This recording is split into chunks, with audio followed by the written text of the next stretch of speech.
Bonjour à tous, alors on se retrouve aujourd'hui pour une nouvelle vidéo. Donc dans cette vidéo, je vais vous parler du thermomètre et les piles qui lâchent tout le temps pour ceux qui ont le même thermomètre. Donc moi c'est un Run Leader.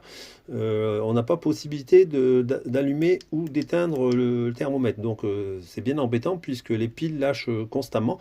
Donc là moi ça fait moins de 6 mois que j'ai le thermomètre et la pile est déjà HS quoi. Je sais plus rien faire avec.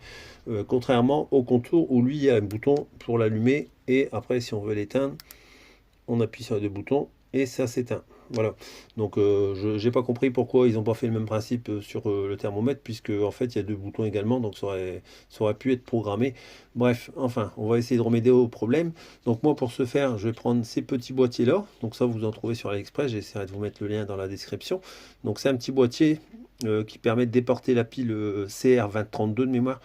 Et en fait, si vous voulez, si j'arrive à faire le focus dessus, il y a un petit interrupteur à mon pouce ici, et ce qui permet, on va dire, de couper ou d'alimenter la pile. Voilà, donc là, comme ça, j'aurai un système déporté. C'est le seul moyen que j'ai trouvé. J'ai vu qu'Eric Mauber avait fait également la même chose, hein. Je lui avais dit que c'est au moment où il a sorti la vidéo, j'avais le boîtier qui arrivait le lendemain. Et donc j'avais l'intention aussi de faire exactement la même chose, puisque de toute façon il n'y a pas d'autre solution. J'ai fouiné tout partout sur AliExpress, etc. Et c'est le seul moyen que j'ai trouvé pour pouvoir, on va dire, enfin pas déporter l'alimentation, c'était pas le but, c'était de pouvoir couper la pile quand je ne roule pas, ce qui économise la pile. Donc là, on va passer au démontage du thermomètre pour pouvoir accéder au logement de la pile et ainsi aller brancher les deux petits fils, le rouge et le noir, là, pour qu'il y ait l'alimentation qui soit déportée. Voilà. Voilà, donc là j'ai démonté le thermomètre ainsi que le couvercle arrière où il y a la pile. Donc là je vais retirer la pile. Voilà, donc là maintenant j'ai accès au compartiment avec les deux lamelles qui font contact sur la pile. Donc il y a celle du fond qui est ici à mon doigt et la deuxième elle est ici sur le rebord. Donc pour les polarités c'est pas compliqué. Sur la pile c'est marqué plus, donc le plus c'est le rebord ici. Donc le plus c'est la lamelle qui est ici. Et donc là, on a le moins. Voilà.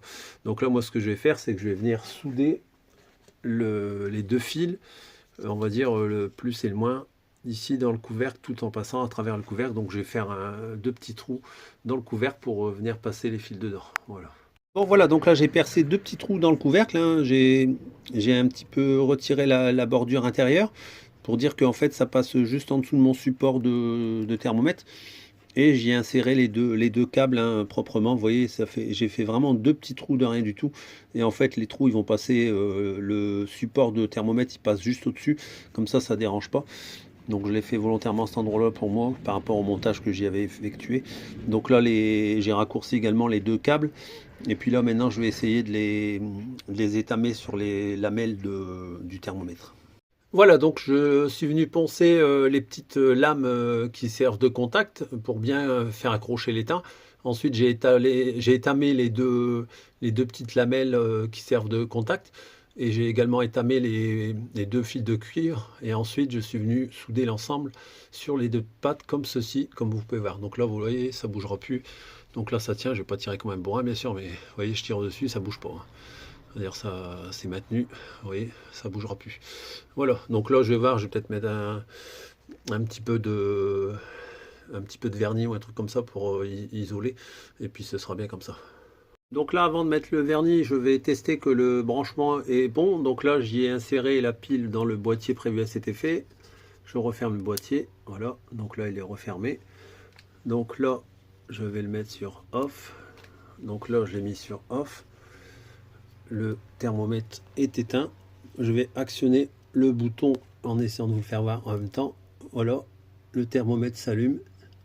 Je l'éteins. Voilà. Donc ça fonctionne très bien. Impeccable. Voilà. Donc le branchement est bon. Excusez-moi pour le cadrage parce que à une main c'est pas évident. Donc là voilà, je suis venu mettre du vernis. Donc moi pour faire des petits travaux comme ça, ce que je fais c'est que je prends la bombe de vernis et je le mets sur un petit pinceau et je viens étaler ensuite avec le pinceau sur la petite surface à mettre du vernis. Donc là je l'ai mis sur les deux bornes et donc maintenant il y a de l'isolation au niveau des branchements. Voilà, comme ça au moins il ne pourra pas avoir de court-circuit ou autre. J'ai bien badigeonné de vernis comme vous pouvez voir, on le voit sur la plaque de circuit imprimé. Donc là comme ça je peux refermer le couvercle maintenant. Donc avant de refermer, ce que j'ai fait, c'est que j'y ai mis de la pâte à joint à l'endroit des deux trous, hein, donc j'ai bien badigeonné pour qu'il y ait une bonne épaisseur. Et lorsque j'aurai bien refermé, je remettrai une couche par derrière pour dire qu'il y a une étanchéité au niveau du couvercle où les câbles passent au niveau des trous. Voilà, donc là tout est monté, tout est fixé et tout est fonctionnel. Donc là ce que j'ai fait en remontant mon thermomètre comme j'avais fait la première fois, j'ai remis un morceau de double face que je suis venu intercaler entre le thermomètre et le support de thermomètre. J'ai tout revissé correctement, donc tout est bien maintenu, maintenant c'est bon. Et là pour le support de pile, ce que j'ai fait c'est que j'ai mis un morceau de caoutchouc que je vais essayer de vous faire voir. Donc j'ai intercalé, je vais essayer de vous faire voir correctement. Donc là ici sur le support du thermomètre, j'ai intercalé un bout de double face, un bout de caoutchouc, un bout de double face et après le support de pile. Voilà. Le support du pile, lui, ce que j'ai fait également, c'est que je l'ai entouré de Chatterton car sur la face avant, il y avait des ouvertures dans le compartiment de pile, hein, c'est pas étanche. Donc du coup, pour dire de quand même protéger, j'ai mis du Chatterton et ça ira très bien comme ça. Et ensuite, je suis venu bien fixer l'ensemble avec un rélzan qui maintient bien l'ensemble. Je vous fais voir, vous voyez, ça bouge pas. Tout l'ensemble tient très bien, donc ça va très bien comme ça. Après, j'ai mis un petit collier pour pas que les fils ils bougent dans tous les sens. Un petit rélzan, et puis voilà. Donc là, comme ça, c'est fonctionnel. Je vais en faire voir une dernière fois le fonctionnement. Hop, on allume. Donc le petit taquet ici, là, le petit interrupteur, et on éteint. Voilà.